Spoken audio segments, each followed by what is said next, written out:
Hey everybody, welcome back to The Reading Glass. I'm your host Dylan. And I'm your host Bekka. He actually threw it. Welcome back, guys. Not only do we have new upgrades, but we are throwing books now. That's not a good sign, for me at least. Muff Scruffler! Welcome back to The Reading Glass, guys. If this is your first time joining us. And if you're joining us again, welcome back. We missed you guys. Welcome back to all the banter.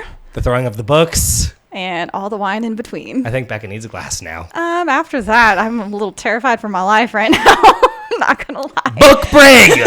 Right off the bat, episode 11, the comeback, I'm in book break. This is worse than the bloody sex scene in Phantasma. Okay. I'm not into being bullied, but now I have a new fetish. Why is it that when we read new books, you get new fetishes? It really sucks that the episode we last did was with Lights Out and, she had to ride a knife. And that was a thing now.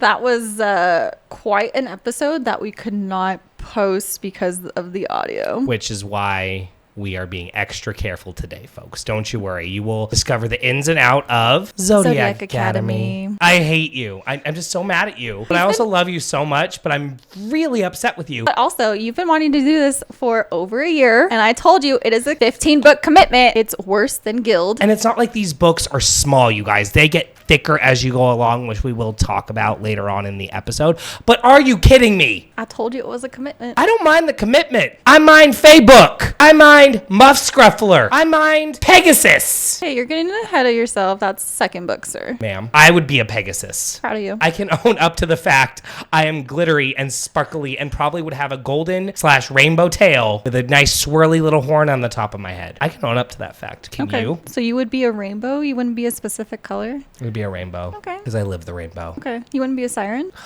These are the questions that haunt me at night since reading this book. So in case you guys haven't picked up on it, we are reading the Zodiac Academy series. I have read this series prior, so I know exactly what happens. So rereading it, I already picked up the clues that the authors put in there in the beginnings of the books of how this is going to go. And Dylan just hates me all around. Book break. Because this is Dylan's first time reading these books. Book break. But it's amazing because just announced yesterday we get another book. So that is now 16, not 15. And it comes out in October as well as the new ACOTAR. We have plans for ACOTAR for you guys. Don't you worry. Oh, it's going to be a lot for ACOTAR. But I really hate that we're getting a 350-page book for the 6th book. It's a waste of our time, but also I'm not going to complain because I've been wanting it. All of us have. It's been for 6 years. Now we are doing a 15-book commitment, and that does include the Dark Fae series as well. Yes, because there's a specific order. I have not done the Dark Fae series. I just read Zodiac through, but then I saw that Dark Fae is also intermixed with Zodiac Academy, so you should read it with it because it gives the brother that you found out is their brother way in like the 3rd/4th book, that this is his backstory and it plays into Zodiac a lot. I'm excited about it. I mean, I am not super thrilled at the fact that we're going to have to, stop. Mm-hmm. But you know what? I'm trusting you because not only is she picking a decent book, you guys, but she also designed us our very own piece of Reading Glass merch. Just for us, for now. For now. Yeah. We'll think about you guys eventually. It was a good, welcome back. It's been a minute, and this is going to be a really great episode. I am still mad at you for the bloody book rig. Okay. Book jail. Ninth Circle and book hell. Okay. Would you like to tell us about our wine today, Bekka? Our wine today is called Miles from Nowhere, and it is a Cab/Merlot. Ooh. You picked it. I did pick it. I thought it was very, it felt legitimate due to the woods that Tori and Darcy are kind of walking through. Okay. In different parts of the book. It kind of was giving that vibe, and it was also giving 14.5%. Well, I also picked it up to where, to me, Miles from Nowhere is they originate from Chicago, and then you go into a completely new world, and it's their first time in this new world, and it's Miles from literally Nowhere. Miles from Nowhere. I love that. Yeah. But here's the question. Do you think we are going to enjoy it? Great question, but it is 14.5, and after throwing a book at my head, I feel like it was probably needed. So it wasn't at your head. It was at your body region. I still ducked. I told you to duck. I did warn her, folks, that I was going to throw the book at her. She did not come unprepared. But I still needed to prepare somehow. So I have to give Bekka credit. and I have to start it with this because she's not gonna let me live it down. Zodiac Academy is legitimately a good book once you get past the first 150 pages. It took me a while when I first read it too, but second time around I'm like, I know what happens, so I'm just ready to reread everything. We are reading Zodiac Academy Book 1, The Awakening, by Caroline Peckham and Suzanne Valentini, the first of a 15-book commitment, as Bekka has said earlier, which I am fully committed for. I'm all about commitment, especially if there's wine involved. Today we're only doing book 1 because it's very important to only do book 1 right now. She didn't want me to throw the second book at her or the third book. I don't want the whole series on my head, but I feel like it's coming. Dylan, would you like a glass of wine now, or would you like to talk a little bit about the book before we get into... Let's get that wine now. Okay. I think, unfortunately, you guys do not need to start tracking us on corks today because, as you guys do remember, we do have a rule, or is it a competition? Whoever breaks the most corks. I think it's a competition. It's a competition. I don't know what the loser gets, but I don't know. we'll We're figure 1 it and out. 1. We do know we are 1 and 1. Yes. This is a twist off today. Unfortunately. It's fine. I'm down for some miles from nowhere. Is there anything special on the back of the bottle? Okay, so it's 85% Cab, 15% Merlot. Okay. Interesting. So it's a come low. That sounds weird. That sounds really gross. It's like come low. So nice that let's just screw off. It's not as dramatic though. I Ooh, I know. can smell it over here though, bro. Looks like blood. It is kind of cool that it is a screw on though. I love that it's a screw off. It saves us a lot of trouble. Okay, well, cheers. Cheers. Welcome back. Welcome back. It smells like Freak Show. I liked Freak Show though. Oh my God. Freak Show. I feel like that's Freak Show. I'm not getting any hints of the Merlot. I'm getting straight Cab. I'm getting straight Cab too, but it's been a hot minute since I've had like an actual Merlot. Well, I know there is also a Shiraz, if I'm correct. There was a particular wine brand, but we decided to go with this one because it was 0.2% higher. It matters here on the reading class, folks. But I asked you before I even went to Total Wine, I said, well, which one would you like? Because when I tried to look up where it is located in the store, one is a 14.3 and one's a 14.5. And you said 14.5.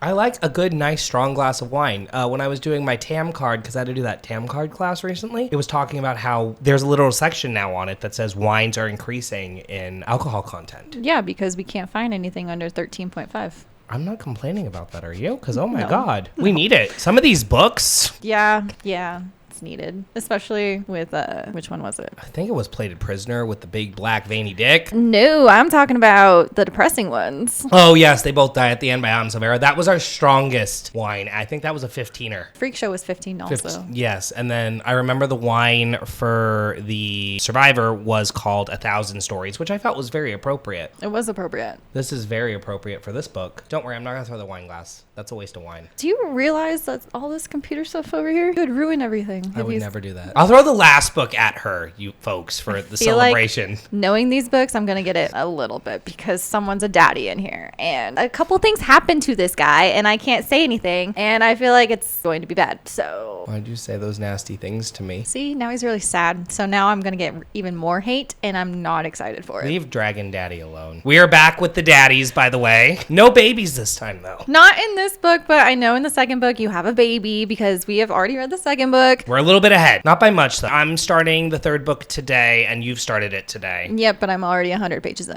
Yeah, we're going to end up filming again really quick. Yeah. It's such a good series. It's very easy to read. It's very simple. Bekka, would you actually like to tell our readers about it? Just because I feel like you're kind of more of the master at the Zodiac Academy. I wanted to say it dramatically. Okay. Like the Zodiac Academy. Dun, dun, dun. All right. Well, Zodiac Academy is a Fae-related book, but it's a different kind of Fae-related book. It is. To where it's a very unique magic system, or at least I think it's a very unique magic system. It is, and it's very simple to understand, but it's not At the simple same to time. understand. Yep. Yeah. So with this Fae Order book, they don't really have pointy ears per se. However, they can change forms of how they are as a human being / them being Fae. So for example, we have werewolves, we have vampires, we have Sirens. Medusas, sirens. sirens. Medusas freak me out. Griffins. There's Pegasus. There's all kinds of I magical love creatures Pegasus. that you can turn into, and it doesn't just stop at a certain amount or certain ones. Like throughout the entire series, you learn more and more of different kinds of fae and orders that they can turn into. So with their magic systems, all their magic, you have two different kinds of magic within them though. You have elemental magic, and then you have their order form magic, which are two completely different things. Yes. With elemental magic, everyone gets elemental magic, but it depends on how much you get and the rank of class you are within the Fae realm. world. You can have 2 elemental magics, or you could have 1. You could have multiple. The more you have, the more powerful you are. But it's more rare to have more than less. Yes, absolutely. So I love that those kind of dynamics in here are what set the book apart. A lot of what also sets the book apart too is that you get so many different points of views,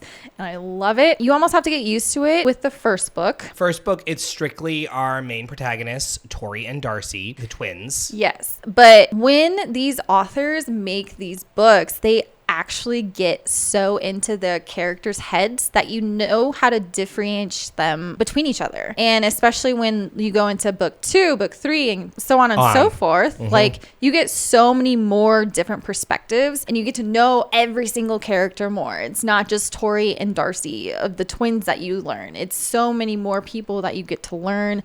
Dragon Daddy. It's a lot. It can be a lot because it is 15 books, but it's such an easy, thorough read that like you just want to read more once when you fully dive in and get into it completely too. When I finished the first book, which is what our episode is centering on today, I texted Bekka. I'm like, hey, I'm freaking out. I'm going to start the second book now because I need to know what the fuck happens. I don't even think it was that subtle. It was more so, I fucking hate you. I need the second book now. Rebecca! With the Rebecca Klaus gift sent to me too. Yeah. Exactly that. I have never been so glad I'm so neurotic and bought the first 3 books like back to back. So Zodiac Academy is definitely a good book for beginners. I will say that. Yes. It's very simple to read. The flipping forward with the characters back and forth is super easy to read, which I appreciate, especially with the intense amount of world building that they have to do here. Yep. Because this isn't just your average run-of-the-mill book. It has levels, it has complexities. And I will give the authors this. I do feel they do such a great job at introducing everything slowly so you're able to kind of absorb everything instead of 100 pages of pure world building, aka Crescent City. I'm sorry, did I say that out loud? Oh, we haven't even read Crescent City yet. I read the first 100 pages and it's nothing but world building. Well, I read the first 50 pages and I said, what am I reading, and put it down. But we have to struggle with it in order to read ACOTAR and get ready for the next book. I'm struggling enough. The writing on this, I'm sorry, I do really appreciate the story. It feels almost like a soap opera. It hit me. It feels like a soap opera. It feels like General Hospital. It feels like Beyond the Gates. Just the way like something dramatic has to happen in every chapter. With the way the book opens, it just felt so rushed. That is my main issue with this book. And it's such a great book once you get to Zodiac Academy and you get to Solaria. You just felt it was rushed. It was so rushed getting there. Like we had one thing happen and then one thing and then bam, we were in Solaria. And like, I'm not complaining about it because I get wanting to continue the story, but it legit almost felt, and this is me being kind of a dick, it felt like an off-brand Harry Potter almost. It almost is an off-brand Harry Potter, but in its own unique way. Yeah, it is. And like the maps I think that's stunning. why I was so drawn into it, because it did remind me of like Harry Potter in a sense, but it has its own twist and its own story and plot line and everything in between with it too. I appreciate it. It just felt like Tori's opening chapter and Darcy's opening chapter were so great that I wouldn't have necessarily minded getting to know them before they went to Solaria. Yeah, a little bit. Sure. I know that's silly, but I understand though. I'm big with character development before getting to plot development. Sure, I get that. Especially because, like, as we talked about a little bit before we filmed today, these books are legitimately taking course over the span of a week. This book in particular, yes. So with these characters, literally every minute of almost every day. And we can't take like a couple extra days to, you know, maybe solidify them in the mortal world with Orion chasing after them. Because no offense, I kind of like that they made Orion work for it a little bit. Douchebag. But they had no idea about it at the same time. They just thought he was a weird stalker. He just became a daddy. And you said you didn't like Orion because he's a disgrace to us Libras. He is a disgrace to us Libras. I'm just waiting until you actually fall in love with him, like Darius. So Darius is DD, Dragon Daddy. Double D. And Orion is LD, Libra Daddy. Of course. It popped into my head when you were talking about it. I was like, Libra Daddy's a good name for him. And I was like, oh. Well, without further ado, I think it's time. Okay. You have nothing else to say to the viewers in case they want to read this book? Go in with an open mind. Okay. I think you'll be surprised. Don't quit after the first 20 pages. When the story gets going, it gets going. And what I personally feel is that Bekka deserved to be hit with the book. That's rude. That is going to be the tagline for this episode. That's rude. I didn't throw books at you yet. That's fair. Okay. I've earned it. Yeah, see? Alrighty, you guys. It is time for Bekka and I to be crazy towards each other. Here comes the banter. So if you want to read Zodiac Academy without any spoilers, please go ahead and pause the video, come back, and we'll see you after. Yeah, come back when you're ready because I feel like I'm going to be yelled at here in 10 seconds. No, not 10 seconds. More like 5. Oh, okay. See? All right. Since I'm going to be yelled at first, Dylan, I'm going to start you off. Goodbye, everybody. Love you. Okay. Dylan, 3, 2, 1. What the actual fuck? With Faybook, with the bad writing. It's not that bad of writing. It's so bad. I gazed around in wonder, and I can't wait to use my magical powers. You can't be a little in shock a little bit? Like, you've been through so much in your life. I get that, but you got to put yourself in their shoes, too. The authors are trying to give you, like, their point of views, like, their strict-ass point of views. Yes, I agree, and I'm going to be blunt with you. Tori's is more bearable to read than Darcy's. Because Tori is the more loose cannon than Darcy. Darcy is like, ooh, maybe if I do this, then it'll be okay. She's like that for the first couple books. She gets her hit. I can't tell you when or how, but she's gonna get hit with a book. Okay, well, I'm just saying she has a turning point. She better. She has a turning point. I cannot tell you of when or how or anything like that because it gives away a lot of things, but it does happen eventually. She does get better. I mean, in book 2, she kind of got better. She's dealable, but like my favorite of the twins is always gonna be Darcy. You mean Tori? Wow, I think I just had a Freudian slip without having one. You know what? I do really appreciate their polar opposites because our twins are Geminis. The zodiac sign you are born under is very, very, very important in Zodiac Academy. Everything about astrology is important in Zodiac and it's Academy. So different. I have to give the authors that credit, Bekka. Like, it is legitimately a great idea. It's legit. But like I stated, they felt like they were rushing, Bekka, to get to the plot. And sometimes I just need a good build-up. Like, okay, great. Why are we bullying these girls? Why is it their new life goal? Caroline, Susan, why is it your new life goal in writing this book is to give Dylan a bully fetish? Like, that's just no. You learn more of the backstory. It's a build-up to the backstory of why the heirs are like that, though. I know there's a reason, but I don't want to be bullied. Oh, I get it, but I want to be bullied. Yeah, but then you're like, I want to stand up for these girls, so I want to keep reading. That's their whole drawback. I want Darius to pull my hair. Heard. It won't happen. 2 other people might do it, but it might happen. I think the entire premise of this book, from the heirs to the magic to even the tarot card usage, which like I didn't really get to talk to you about through our text message, it's all so interwoven so beautifully that I love it. But at the same time, like, what the actual fuck, Bekka? Welcome to Zodiac Academy. I'd like to disenroll. Okay, well, can I read the beginning though? It's the note to all students. Okay. Did you even read it? Welcome to Solaria. Here's your campus map. Note to all students. Vampire bites, loss of limbs, or getting lost in the Wailing Wood will not count as valid excuse for being late to class. Welcome to Zodiac. Okay, so I have all the questions, but I want all the thoughts from you, Dylan, because this is my second time reading it. I have more questions than thoughts. Okay, so I'm being interviewed. I need thoughts being back and forth right now. Okay, talk to me. Give me your first question, Bekka. I'm ready. How do you feel about the heirs? Who are the heirs of Solaria? There is Daddy Darius, my husband, the love of my zodiac life. What elements does he have? He has fire. And? He's a fire dragon daddy. And? Doesn't he have air as well? No. No, because Seth has air because Darcy is in the air tower. Mm-hmm. So Seth has air. Darius has fire. Max has water, and then Caleb has earth. Yes.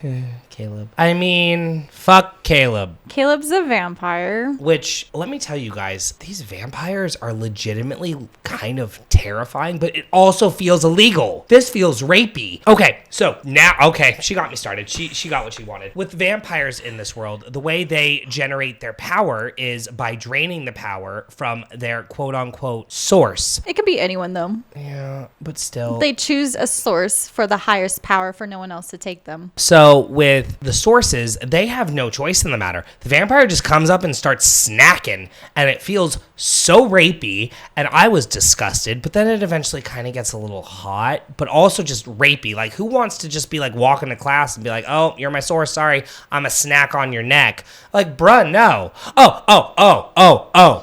You got it started. So one of the teachers is named Orion. He is Libra Daddy, but he's not a daddy in this book because he is just a disgusting, abusive power douchebagoo who decides to claim one of the twins as his source. He claims Darcy as his source. And let me tell you something, he is a teacher. Okay, so he's not allowed to fuck her, but he can drain her. That is not normal. Like, teachers in this world are fucking terrible. Principal Nova, oh my God, people are literally getting bitten. And she's like, it's fine. These Fae are out of control. Like, we've read Fae books. We have read The Plated Prisoner. We have read Akatar. We have read all of these lovely, sexy Faes, and there is no sexy Fae. This series is based on power. So the more power you have, the more out of control you can be. But that's like asserting their dominance and asserting their power is what you have to come to terms with at the same time. I don't want to be bitten. I get it, but you can also fight back. They haven't fought back. Because they don't know their power. Because right. And they're new to being Fae. So, like, they don't want to fight back because they don't know how to fight back. And also, before we fully get into this, so Darcy and Tori have all 4 elements within them. They are the most powerful out of everyone. The heirs only have 2 in each one. Mm-hmm. But they also have a deciding order for, like, which is more powerful. So, with Tori and Darcy fully coming into it, they don't know shit because they're from the mortal world coming into this Fae world. They don't know how their world operates, but the Fae know how it operates. So, and they bully the shit out of them. And that makes sense. Like, obviously, so Tori and Darcy are the children of the Savage King. You get backstory on him, and he's actually not a savage. What? Yeah, you're welcome. That's a little sneak peek into the forward books. Continue. I need wine. There's just a lot about Tori and Darcy's past, especially with the first book, that just does not make any form of sense, which I know that is done, but at the same time, like, okay, I'm sorry, Tori and Darcy are legitimately stupid. How do you expect them to be? But here's the thing, in a world that they have never known, don't know anything about, don't know how to even use their powers, they don't know what their order is, how to replenish their magic, they don't know absolutely anything. But also, it's reading people 101, which I know sounds stupid. It's okay. So every time we mention that we don't want the throne, because with Tori and Darcy, they have been presumed dead in Solaria pretty much their entire lives. And now that they're back, essentially the heirs. But also, you got to remember, the heirs know that they can switch their minds very easily. They could. But if they know Tori and Darcy, if they even bothered to have a conversation with them without fucking bullying them or shoving them in dirt or doing the unspeakable thing, which we are not ready to talk about yet. They're all just judging each other, honestly. They're judging before they get to know them. I feel like Tori and Darcy did not judge the heirs, though, No, they did not. They're good people. Yes, but everyone else, all the other Fae, have judged them first, especially the heirs. The thing with Tori and Darcy that I really appreciate as a reader is they are legit and they are relatable, even Darcy. I relate a little more to Tori because I am a little more fire and, brimstone and all that. But at the end of the day, like, bruh, you come in here and essentially, I get it. They've been poor their entire lives.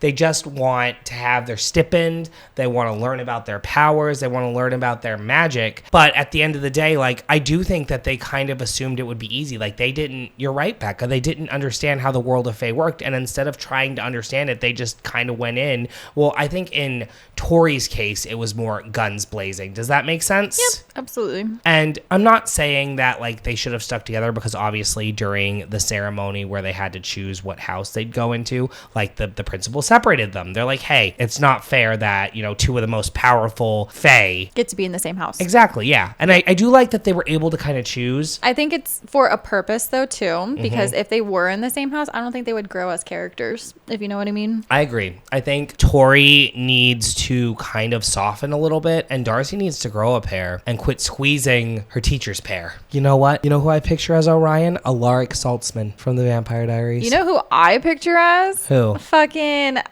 Jamie from Yellowstone. You and Jamie from Yellowstone. I just picture him because of how much of a dick he is. Seneca Crane. Yeah. As much as like Orion is a dick in the first one and throughout the rest of the fucking series, he's just a plain dick until he's with someone he loves or someone that he cares about or so on and so forth, like Darius. He's a completely different person with Darius than he is with everyone else. We don't know these things because we haven't read the second book yet. I'm just saying, when you find out more, he is a completely different person, but I still picture Jamie from Yellowstone. That's fair. I pictured him the first time I read it too. So how did you get introduced to Zodiac Academy? I saw it floating around and I was like, Zodiac. I love tarot and I love astrology shit. I was like, why not? And it was an instant addiction / instant love? Oh, yeah.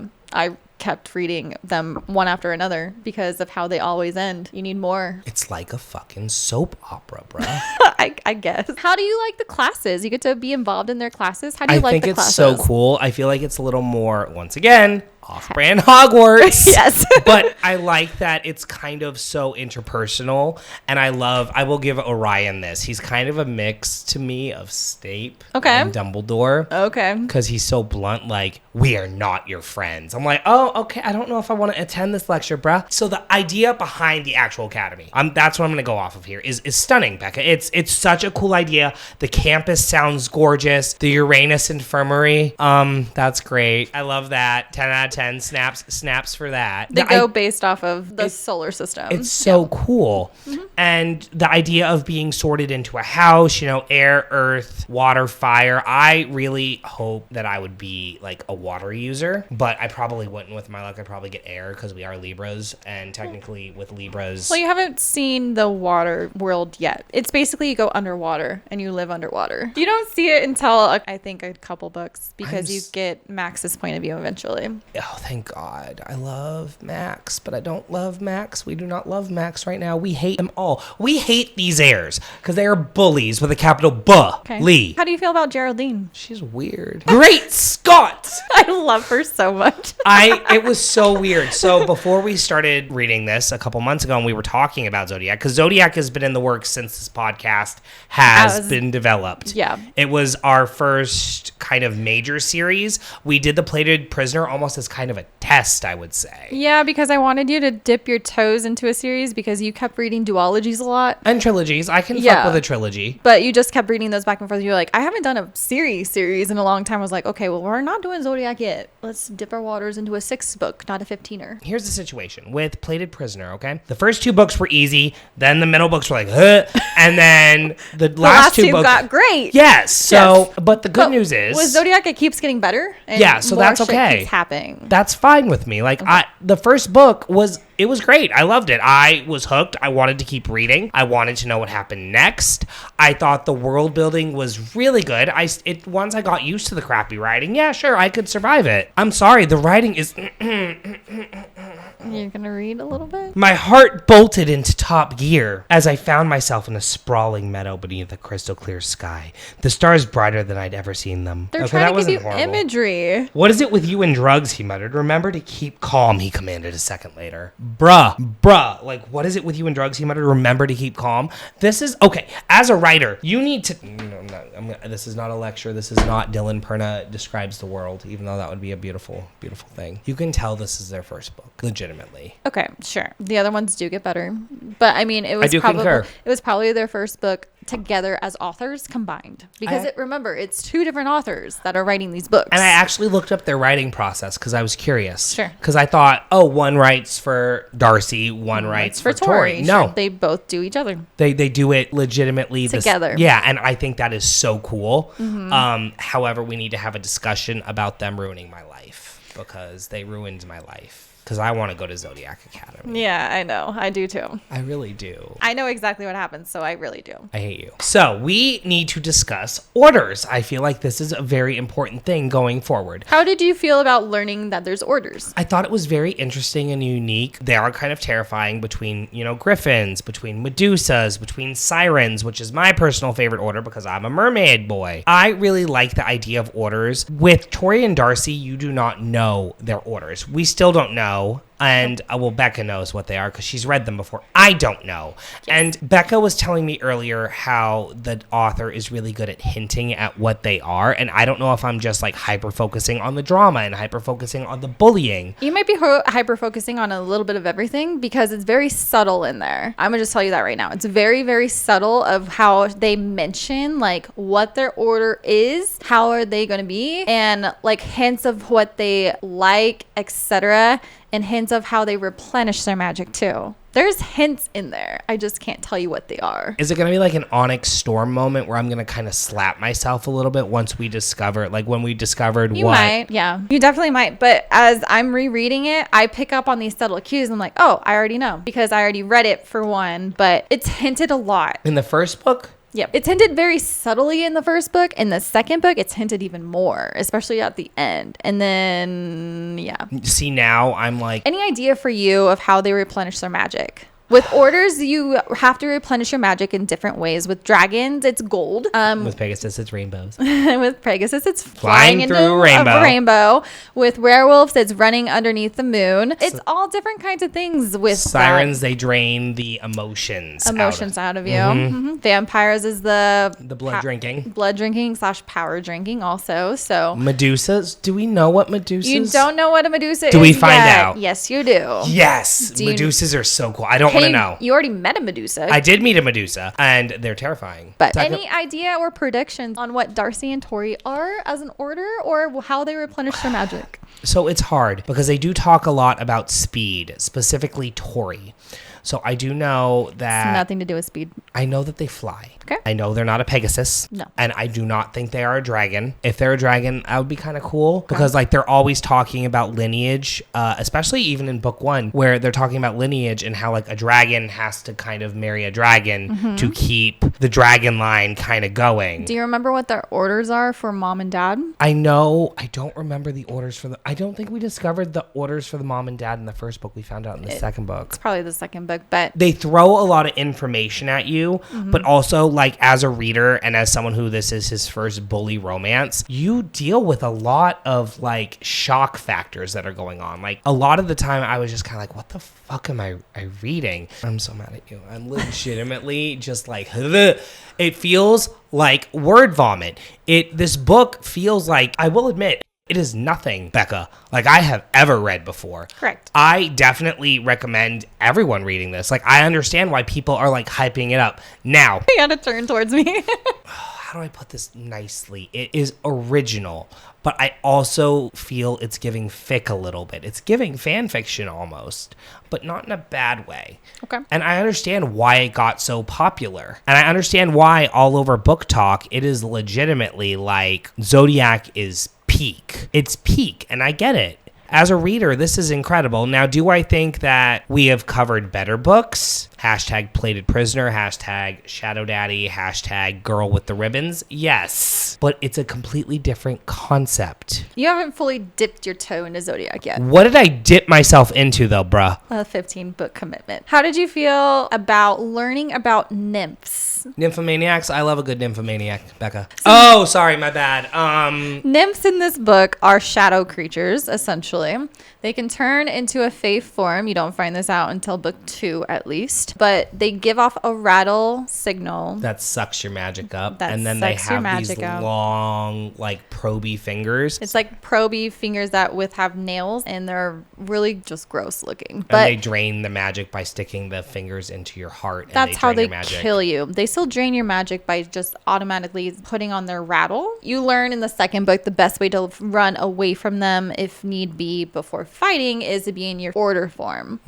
But when we first met nymphs, we met them in the alleyway. Yes. But they were very much hinted They were hinted. They were very much hinted in the book. Yes. So, but you finally get to kind of learn and know what nymphs are at the end of the book in the alleyway. So what was your take on that? They're different. Okay. But I also, a prediction. Okay, I'm ready. I'm very proud of this. I don't think they're bad. I have something in my gut that says something is not right here. I feel like they are maybe an oppressed people. I don't know why, but it's kind of giving Plated Prisoner a little bit to me. The last book of Plated Prisoner. Okay. I just have this feeling that maybe they're not bad. Or maybe on some level, Tori and Darcy are related to the nymphs. I'm not sure about that. No, they're not. Okay, damn it. It just feels like something is not right because this world itself is all about power, right? It's all about order. Mm-hmm. What if nymphs were fae that like, I'm just going to kind of go with my gut here and kind of spitball a little bit. What if nymphs were fae that didn't have any magic and they were oppressed by the fae that did have magic and they discovered a way, magic spells, elemental magic, I'm not 100% sure, of getting magic, so it almost drove them to madness, and that's what caused the war between the fae and the nymphs. I don't know, but it's something that I've been thinking about because it just doesn't seem right. You learn a lot more about them. We have to, because I don't think they're the bad guys. Do you think they're controlled? I didn't until now. Okay, I'm living. I'm kind of smelling what you're hinting at. I just don't think they're all bad. And I have a weird feeling. Oh my God, I just connected a dot. There, did you see the dot in my head? I did, in your face and everything as you were moving. What's your dot? For some reason, I think Diego is involved with the nymphs. I don't know why. Why do you think that? I don't know. It's just his face in my head. He looks like Diego from Dora the Explorer. What are the clues? I don't know, but I just made the connection in my head. I think it has something because he's always talking about his abuela. And could she be a nymph? I don't know. I haven't read the book. What if his abuela is a regular abuela? Just his regular grandma? I don't know these things, Bekka. I haven't read the book. Now I want to read the book. I know. Now I'm like, do you see the theories in my head starting to... I'm proud of you for these theories, actually. I'm thinking. I can't tell you everything. Don't you dare spoil anything because like we are on a journey here at the Reading Glass. We are journeying through Zodiac. I will tell you now though, I didn't remember Diego because he doesn't live throughout the entire books. I had a feeling. But when I started reading about Diego again, I was like, I know exactly who this is. I'm a little sad that you spoiled that he dies. Sorry. It's okay. That's your one spoiler. Okay, that is my only spoiler for you on this. I mean, it's fine. I feel bad for Sophia, but also I don't really like Sophia either. There's something not right about her. Even in book one. What's not right about her? She just seems like so... I'm going to tell you right now, there's nothing wrong with her. I don't like her. She's also a Geraldine. I like Geraldine. You kind of like Geraldine. She was a little weird. Great Scott, let me butter your bagel for you. Like, okay, you can butter my bagel. That sounded very wrong. She's a lot. She says a lot of things, including the Ass Club. The Almighty Sovereign Society. You remember?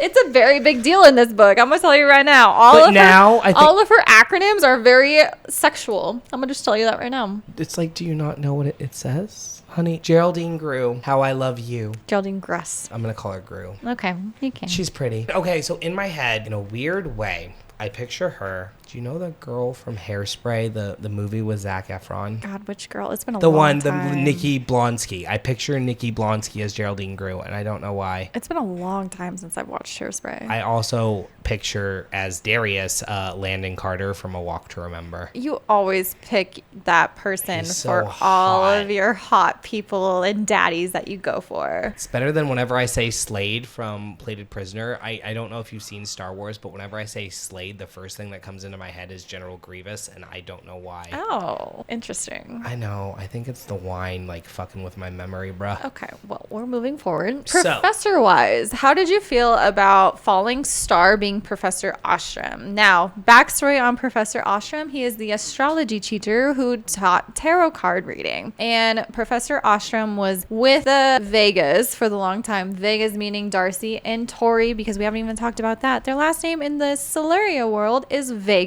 And with Professor Ostrom, he was trying to give hints to the girls and make them be aware of stuff that may happen in their future. So, and we also have to talk about Fae book. This Fae realm is very, very... It is very modernized to where they have phones. I'm staring and at they the book have because it sounds like a good idea to throw it again. and they have a thing called Facebook, like Facebook, but it's Faye. And so on Facebook, Professor Ostrom would be secretly messaging the twins and calling him Fallen Star. So with these messages and everything that you know about Professor Ostrom, how did you feel about him? So I'm not going to lie. I was curious about the Fallen Star. Okay. Was I surprised it was him? No? Okay. I really wasn't. That wasn't like what shocked me about this book. Like the twists, I'll be honest with you. The twists were twisty, but they weren't twisty. Does that make sense? In a sense, depending on what you're talking about. The more twists I got was like, I don't know. It's weird. Like them having all four elements. That, sure. Professor Orion being a douchebag. Okay, I can live with that. With the astrology professor, I don't know. He was such a minor character before it was revealed he was the falling star. Yep. That I was just kind of like, okay, like maybe if he had a couple more scenes, I would have been a little more excited. Does that make sense? I thought it was Orion for a hot minute. I'm not going to lie to you. Okay. I thought it was Orion because obviously, like, he doesn't seem like a dickbag. He doesn't. He just plays off. He as plays a it off dickbag. really well, Sure. and I appreciate that. But I thought it was him. I did very briefly believe it was Nova. Oh, okay. I also very, very briefly, and you're gonna think I'm weird, I thought it might have been one of the heirs, because like I was really hoping when it comes to the heirs that I wasn't Someone's seeing. not so much of a douchebag. Yeah, a little Yeah. bit, and in I my can see heart of that. hearts, I can see that. I wanted it to be Seth. Because- But fuck Seth. He loved Seth in the beginning. I said, I'm going to wait. I'm going to hold my 2 cents in and I'm going to wait. And, like, I'm sure there's a legit well, we discover that the heirs do have reasons for being dickbags. They sure do. And that's fine and dandy, but hey, bruh, it is time. All You right. do not cut someone's hair off At the after very- making out. At the very end of the book, the heirs. That is what you were looking forward to. I didn't mean to cut you off, but that is what you were waiting for, right? Anything, honestly. I'm just trying to get thoughts, feelings out there. There's a lot of feelings, mostly wanting to know. throw the book. Again, okay. Well, at the very end of the book, the heirs decide to try and get the twins out of Solaria for good. What better way than to use Max with his siren powers and siphon off what their fears are of the most in the world. So then you learn the backstory of what Darcy's fear is and what Tori's fear is. And Darcy's fear is... Drowning. No. Darcy's fear is losing her hair. Yep. And what was the significant point of her hair? Because of the blue. And why was it blue? Because of men betraying her trust, and she didn't want to ever have it betrayed again. So she wore blue in her hair in order to not only make her apparent and different from Tori, but also because she wanted the consistent reminder about it. And in the beginning of the book, Seth said that he wanted to cut her hair when they were on top of Air Tower. It was either cut off her hair then or jump off the tower and figure out her elements and her magic. Hazing at its finest. Yeah, but then at the very end, Mr. Seth, he butters her up as much as he can. With his tongue. Butters her up and is like all flirtatious with her. And then that's when you were liking him. You're like, I can see Seth and Darcy together. And I like Seth. I was like, ooh, I'm gonna wait. Don't get to freak the fuck out. I'm gonna wait because he's gonna hate him at the very end of the book. And that's when you got the gift text. Yeah. And then with Tori, she has a fear of drowning because she was driving with her ex-boyfriend and they crashed over and he left her to drown. they crashed into a river They to did. where he got out and did not go back for her and try and help her. She was trying to get out of her seatbelt and she couldn't. And she was saved last minute from some random neighbors around the area that they were in. And she almost drowned to death. And that was her biggest fear. And all of the heirs made it come back to life, minus Caleb, because technically you don't learn this until the second book, but technically Tori is Caleb's source, and by law of vampires, you're not supposed to harm your source in any way, shape, or form. He was trying to save her. He was in a sense, but he also couldn't because of the heirs. He had to stick with his brotherhood. He had to stick with the heirs and be on their side, because if he wasn't, Congratulations. Does that if he give you an wasn't- excuse to be a dick? correct, but if he wasn't on their side, he would be seen as on their side if he helped her in any shape or form. Oh, he helped her in a closet a couple weeks ago. He fingered her. Was that in the first book? That's I think in that the first was book. in the second No, book. it's in the first book. They have sex in the second book. They sure do. It was hot. Finally. Finally, some smut. There's more smut coming. I'm not Believe ready. me. There's too much smut. There's so much smut. But anyway, just really hate these boys.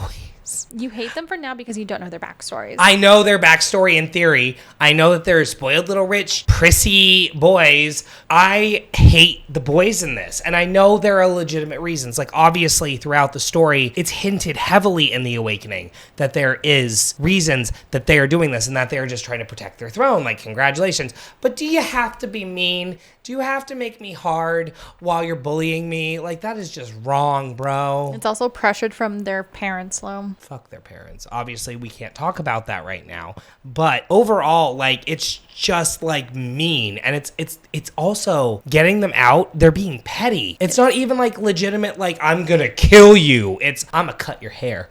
Like, excuse me, I'd rather you hold a dagger to my throat. Let's bully them. Let's destroy the spirit, which is a great, great, great way to do things, Bekka. But at the same time, like, no. But then, let's talk about this. You can sense, even in this first book, that these guys care about these girls. Like, in a weird form. In a weird way, yes. Like, Caleb very clearly cares for Tori. Darius and, like, Tori have this, like, back and forth fire thing that's hot, and, like, yes, he's a dragon, and yes, I didn't. Do you think there's a reason behind that? I don't want to say because I have so many. Okay, fine. You know what? So obviously, spoiler alert. We'll go more in depth in the next episode, but fated mates are a thing here, which is like hot. They sure are. However, there is multiple things. Okay. Multiple different pairings in my head that could go either way. Okay, so at first I'm like, so like, obviously Tori is meant to be with Darius, okay? But what if she's meant to be with Caleb? But what if, I don't know. The only thing I'm 100% certain of, and we will roll the camera back on the final episode or whenever it's revealed, I do believe Orion and Darcy are fated mates. I am not sure who is Tori's fated mate, and I really hope that we get to see a fated mate situation where it is rejected, because I am curious about this. I can't tell you who rejects who. It happens. I can't tell you, though. Oh, is it legit?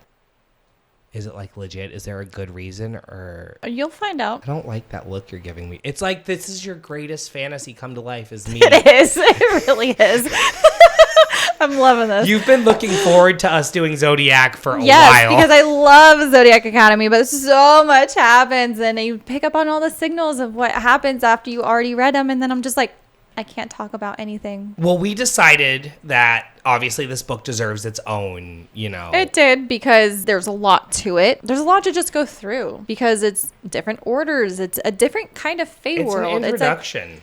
And it's a completely different Fae world that we're not used to, that you are finally dipping your toes into. So, do you remember when we did Plated Prisoner? Okay, and Thank you're you, like, by the this is way. a Fae-related book, and You hated it, I hated it. You're gonna hate me. I actually forgot this was a Fae-related book. and then you hated me again. Well, okay, so there's a difference. Like, I knew, like, logically speaking, it was a Fae-related book, okay? That's great. Beautiful. Spectacular. Like, that's what we read. Smut, Fae, and depressing-ass books about suicide, which is great. But I completely forgot this was a Fae-related book. I was picturing, like, legitimate magic, like Harry Potter. Oh. So like when with the wand and everything? A little bit, yeah. I'm Okay. not gonna lie. So when it came into it and we were talking about like the Fae-related book, I was like, oh, but I wasn't mad at you this time because like It was makes hinted sense. at the same time. It makes sense. Okay, Sure. That's fine. I appreciate that they don't have pointy ears. And I'm not gonna lie, I feel that because the Fae were introduced so early into the series, I was able to adapt to it a lot faster than the Plated Prisoner, because the Plated Prisoner, we didn't know it was a Fae-related book, honestly, until the end of book 2. At least I didn't. You didn't, because you didn't read the beginning of every book. No, I just get right to the meat. Yeah. I like the meat. I read the beginning of every book, and I knew it was a Fae book. But then it became even more real after, I think it was the first book, though. With her ribbons? Yeah. No, I'm sorry. Nothing here on the reading glass will ever top the ribbons. Yeah, that was fucking weird. I will agree to that. I The ju- whole ribbon situation, I will still never get over. But yes, I understand what you're saying. Okay, Bekka, so here's my question for you. Ooh, I'm ready. Okay. So, what do you think your order would be? Can you tell me? No. Okay, you cannot tell me what order it'd be. So that means, I have a question for you, and You it's have not a not met spoiler. them. I have not met the order that Tori and Darcy are. I haven't seen them on the pages at all. You have seen it on a page, yes. In the first book or the second book? In the first book. Like, blaringly in my, like, face. The name of it. Now I'm like, it's like my OCD is like wanting to just like sit You there. can't go back. I Sorry. can't go back. I can Can't go only back. go forward. But I would want to be their order. Okay. You'll find out why. You know what? We did make a mistake by reading the third book. The second book. Yeah, because like I'm thinking so much happens in the second book. It feels like with Zodiac Academy and then Ruthless Fae is almost one big book. All of them are one big book. Honey. I'm going to tell you that right now. All of them are one big book. You didn't read them when they were being published, right? No. Like they were already like Yes. legitimately out. Okay. Yes. Now it's bothering me. I know what they are. Have I mentioned to you? Has it come up in our conversation? No. Okay. I'm going to let you keep guessing. I'm not going to be able to guess, bro. I have a question. Okay. Who is your favorite heir in the first book? If you had to pick. I know they're all kind of dick bags. In the first book? Yeah. Caleb. Legit. My favorite of all time is Darius. Leave Dragon Daddy alone. A lot happens. I'm going to just say that. I A love lot Dragon happens. I can't say anything, but I know I'm probably going to get the 8th book thrown at me for sure. The 8th book's thick. I'm going to get either the 4th or 5th one thrown at me too. We need to find a 15%er here, boo, because I'm going to need it. Anything else to say about lovely Zodiac Academy? I loved it. I thought it was great. I thought it was such a fun read. I guess my main issue with it is just, wanting more. Which I know sounds stupid. As a reader, you get a lot. It just feels like every time I get somewhere good, it ends. And like, obviously, I haven't started book 3 yet. I'm hopefully starting it at some point, either tonight or tomorrow. Probably tomorrow, because I am feeling buzzed off of some wine here. But I legit love this book. I am enthralled by it. I understand why it is like, I guess I read that it was called the king of book talk. And I agree. I can agree to it. After reading it, yeah, I can agree to it. Is this like legitimately one of your favorite book series you read? Oh, 100%. Really? Oh, yeah. Better than Plated Prisoner? Yes. I love this book series. And there's also many spinoffs to this series, too, with other characters. I haven't read all of them. Are we going to do the I don't know if werewolf? I want to do them because werewolves are fucking weird. Seth doesn't get much better. I'm going to tell you that bluntly. I'm open to the idea of doing it here at the Reading Glass, but we have a lot of content coming up, you guys. There's a lot just coming up in general because of all books coming out now this year. Would you like to give our readers a little preview about what to expect on the coming episodes of the Reading Glass?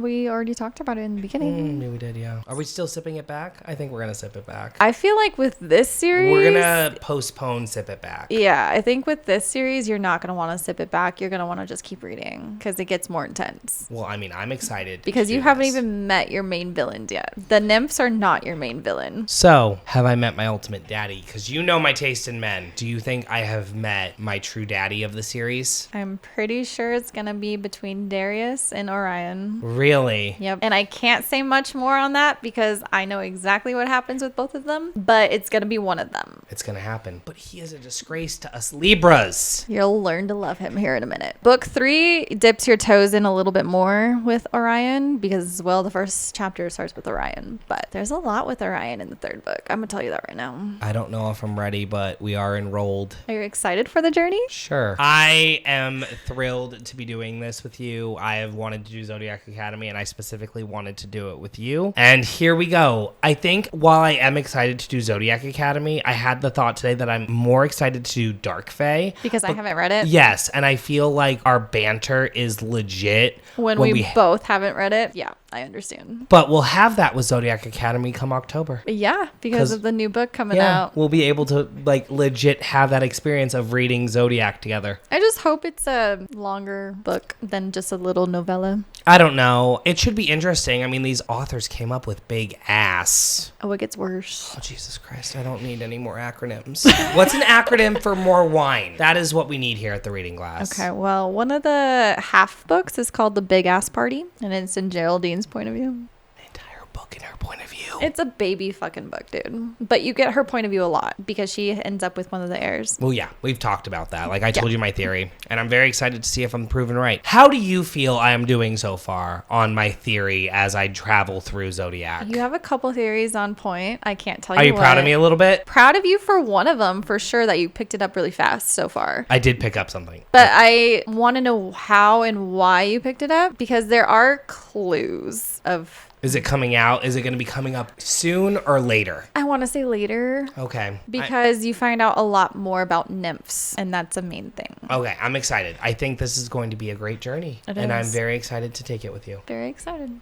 Well, Is that it first? Zodiac Academy? fucking hate you. But he loves me at the same time. You know it's love when he throws a book at you? That's the Dylan face. Well, guys, this has been a very exciting episode of The Reading Glass. Next episode that we are going to be doing, episode 12, is going to be book 2 and 3. So stay tuned. I'm very excited. It's going to be happening very soon if I'm already reading book 3. I'm already on book 3 too. And as always, like, comment, and subscribe. Let's see how many books I throw at Bekka during this 15-book journey. The good news is most of them will be on my Kindle, so she'll just have to duck that. Oh, God. Don't break your Kindle.